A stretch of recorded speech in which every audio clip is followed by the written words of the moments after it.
இல்லைங்க, அதிமுக திராவிட இயக்கமே அல்ல. எல்லாம் மண்சோறு சாப்பிட ஆரம்பிச்சிட்டான். எங்க மண்சோறு வேப்பலை, அது வந்து எம்ஜிஆர் கட்சி, அப்புறம் ஜெயலலிதா கட்சி. அது வந்து பெரியாருக்கு அதுக்கு சம்பந்தம். திராவிட முன்னேற்ற அனைத்து இந்திய அதான் பேர் இருக்கே தவிர எல்லாம் மண்சோறு சாப்பிட்றான். வேப்பலை கட்டிட்டு கோயிலில் ஆடுறான். ஜெயலலிதா உடம்பு சரியில்லாமல் அப்போலோ படுத்திருக்கும் போது எல்லாரும் எங்கே போயிட்டான்? எல்லாம் கோயிலுக்கு போயிட்டான். அந்த அம்மா முதலமைச்சர் இருக்கும்போது கும்பகோணத்தில் போய் சாய் கும்பிட்டு வந்தது. அதனால் அதை திராவிட இயக்கத்தினுடைய நீட்சின்னு சொல்ல முடியாது. அது எம்ஜிஆர் கட்சி. எம்ஜிஆரே முகாம்பிகை கோயிலுக்கு போயிடுவார். ஜெயலலிதா பொறுத்த வரைக்கும் சசிகலா ரெண்டு பேருமே எல்லாமே சங்கராச்சாரிட்டு போய் காலில் விழுந்து கிடந்தாங்க.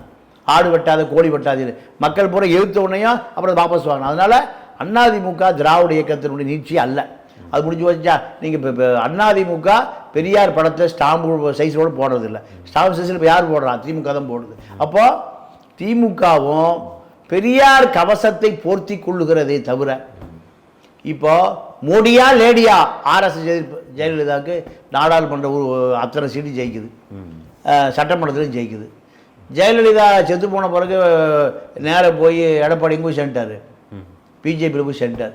பெரியார் இயக்கம் பிஜேபி ஆயிடுச்சு. ஆன பிறகு வெளியில் வந்துட்டாங்களே, இப்போ வெளியில் வந்துட்டாங்க. அம்மா மாடி போய் சேர்த்துக்குவாங்க, வெளியே வருவாங்க, சேர்த்துக்குவாங்க. பெரியார் எங்கே போய் சேர்ந்தார், எங்கே வெளியே வந்தார்? சாக வரை 95 வயசு.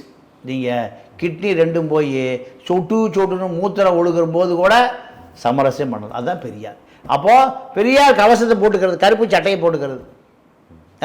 கருணாநிதி முரசொலி மாறணும், நடுவில் வாஜ்பாய், இந்த பக்கம் முரசொலி மாற, இந்த பக்கம் கருணாநிதி. 5 வருஷம் பெரியாருடைய கொள்கை பூரா இவர்களே ஒழித்து விட்டார்கள்.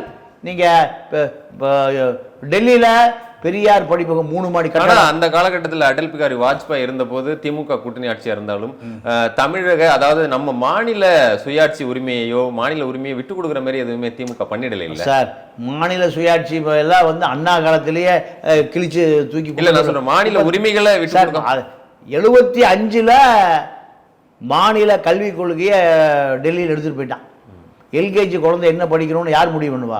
டெல்லியில் இருக்கிற பார்ப்பன கும்பல் தான் முடிவு பண்ணும். இன்னைக்கு வரைக்கும் அது போராடவே இல்லையே. ராஜாக்கு தொடர்பு மந்திரி வேணும், கருணாநிதி போய் உட்காந்து உண்ணாவிரதம் வாங்கிட்டு வர்றாரு. காவிரி நதிநீர் பிரச்சனைக்கான இலாக்காவை கர்நாடகாரன் வாங்குறான். வயலார் ரவி எதுக்கு வாங்குறான்? வெளிநாடு வாழ் இந்தியர்களுக்கு நலத்துறை. ஏன்னா மலையாளி பூரா எங்கே இருக்கான்? வெளிநாட்டில் இருக்கான். இங்கே 1.25 லட்சம் கோடி திருடுறதுக்கு ராஜாவை தொலைத்தொடர்புத்துறை அமைச்சராக இருக்கு. இதுக்கு தானே கருணாநிதி டெல்லிக்கு தள்ளு வண்டியில் போறாரு.